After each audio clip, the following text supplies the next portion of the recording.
Hello and welcome to the 8th episode of my 12th Houses of the Zodiac series. In this house we're going to be talking about the 8th house of the Zodiac. The 8th house of the Zodiac is probably the infamous house of the 12. It's probably the one that people are most maybe afraid of, or it's the one that maybe like spooks people a lot. The 8th house is home to Scorpio, it's home to Pluto, and it's also home to Mars, as Scorpio is traditionally ruled by Mars. So I would say, although Scorpio is in modern astrology ruled by Pluto, the fact that it was traditionally ruled by Mars, I feel that Scorpio does have that Mars energy.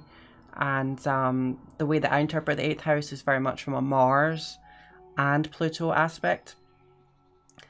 And I would describe the axis that the 8th house exists on as the axis of gain and loss. It's the axis of comfort and discomfort.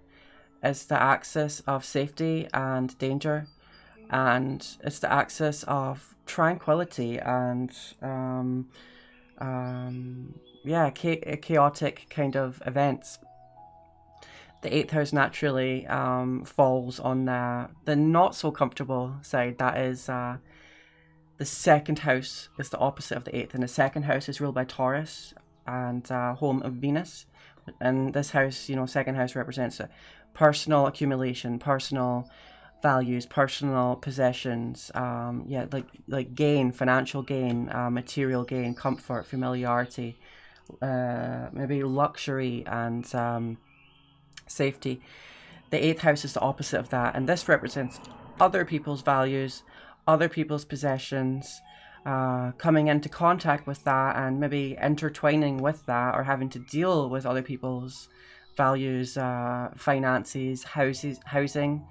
For example, second house might well represent being at your own house and being comfortable and nice, and 8th house might mean having to live or living with someone else. Maybe things aren't so good. Maybe you have to live by someone else's rules, do things their way, experience their values, and things like that. 8th house really represents loss, death.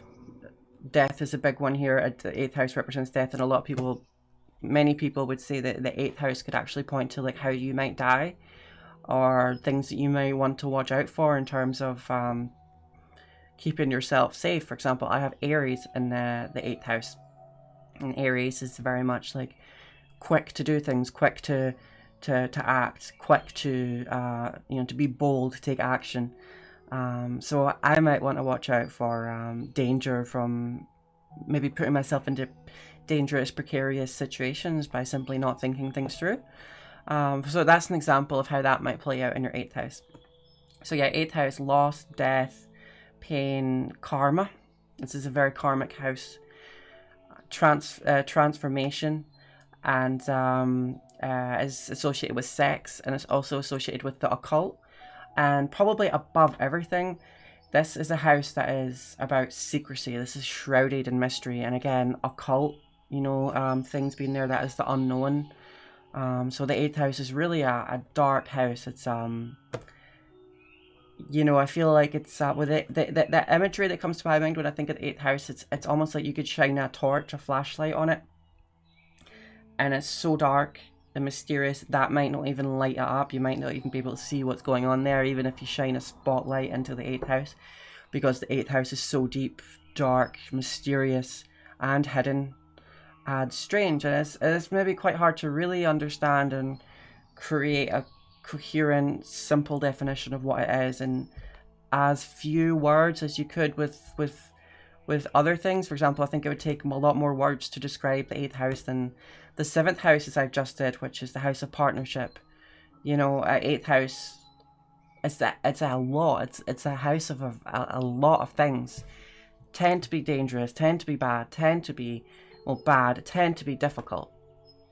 But these are themes that play out in everyone's life. Everyone everyone comes into contact with, you know, life isn't all sunshine and rainbows. Everyone has these kind of experiences, you know, and everyone has this eighth house here, and there's a lot of uncomfortable things here that people might not feel that comfortable with, but are very much there. So with the eighth house, it has the theme of being hidden.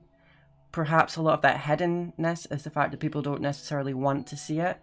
They don't want to see the danger, darkness, karma, pain in their lives, that sort of thing. Obviously, as I've mentioned, Pluto is at home here in the eighth house, and Pluto is all about power. And so yeah, eighth house also themes of power here. Pluto has a way of bringing things up from deep within to the surface, and in a painful way, like deep-rooted secrets, memories, experiences. And Pluto can bring things up to the surface in order for you to face your demons and transform. And so Pluto is also, you know, a very powerful, very mysterious, maybe the most elusive and powerful and hard to describe planet that there is potentially. And with Mars traditionally being in the eighth house as well, this is power, this is passion, this is drive, anger, competitiveness, potentially pain, wounds. Mars is associated with wounds, battle scars, war, weapons, the element of iron, you know, so very heavy. So eighth house is very intense. So yeah, and something to note with Scorpio being naturally home in the eighth house. Scorpio is an interesting sign. It's one of the 3 crisis or trauma signs in the zodiac, that being Scorpio, Pisces and Virgo. Now Pisces and Virgo exist on the same axis. This is the axis of the material realm. Pisces is a trauma sign, a stress sign, in that Pisces wants to escape reality through maybe drugs, dreaming, isolation, dealing with the problem of reality with those things. And Virgo does the opposite. It seeks to control the material realm. It seeks to understand and make sense of things that are material, and yeah, very controlling kind of energy. So those are those 2 kind of trauma signs there. Scorpio is what makes Scorpio a trauma sign is this is a sign of real crisis, real pain and fear and loss.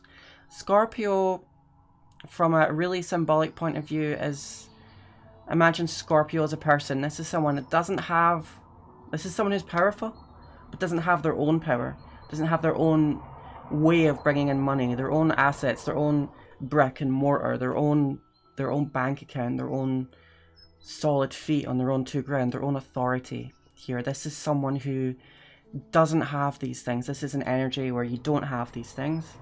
You have to survive, and the way you survive is by being very clever, relying on other people to survive, because you have to, because you don't have those assets of yourself, so you have to rely on someone else for that. So this is why Scorpio is very clever, observant, notices details, cares what other people are doing, cares what other people are thinking, because it's kind of a matter of survival here. So that again brings this intensity into the 8th house here. Whatever personal plans you have in the 8th house, you might like to keep that hidden. And there might be themes of power here, like Mars in 8th house might be good in difficult situations, might be good at being a first responder, army, police, ambulance, things like that, emergency room worker. Mars in the 8th house may like to have power over other people in a way. 8th house is other people's assets, other people's things.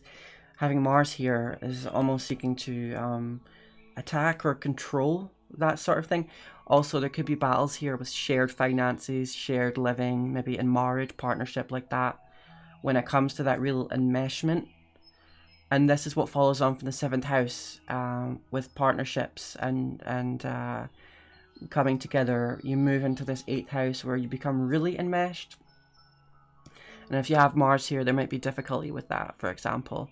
Venus here, Venus being a planet of beauty and love, you might be very attracted to things that are dark, things that are hidden, macabre things, horror.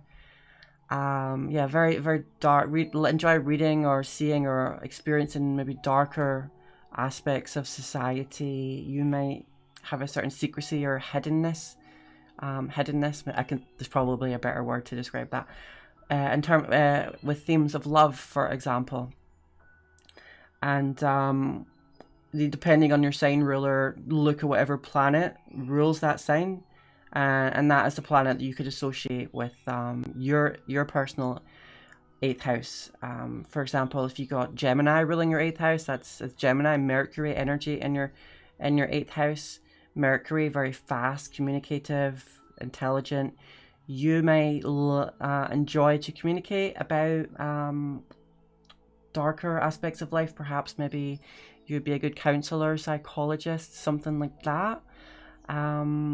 Maybe a good like crime fiction writer, horror writer, things like that. Gemini, or maybe like music even. You might like to make very dark music. So if you have a personal planet in the 8th house, it might kind of bring a fascination or involvement with the kind of darker things in society here. So we want to look at what the sign that came before and the sign that comes after the 8th house to understand that. And as I mentioned, the 7th house is partnership. So with that partnership comes an enmeshment into the 8th house, and comes, shared values, having to understand and live with other person's values, finances, money, things like that. Maybe drama and conflict that might emerge from interpersonal relationships. What comes after that is the 9th house, which is a quest to understand and seek the answers for the big picture, and to go on a journey of self-discovery. So it's almost like 8th house going through a hell of a lot, 9th house trying to understand it and trying to learn and grow from past difficult experiences, that sort of thing. So yeah, I guess that covers my thoughts for now on the 8th house. If you enjoyed this, please like the video, please leave a comment, and please subscribe to my channel, and I will see you in the next video. Thanks for watching, and I will see you soon.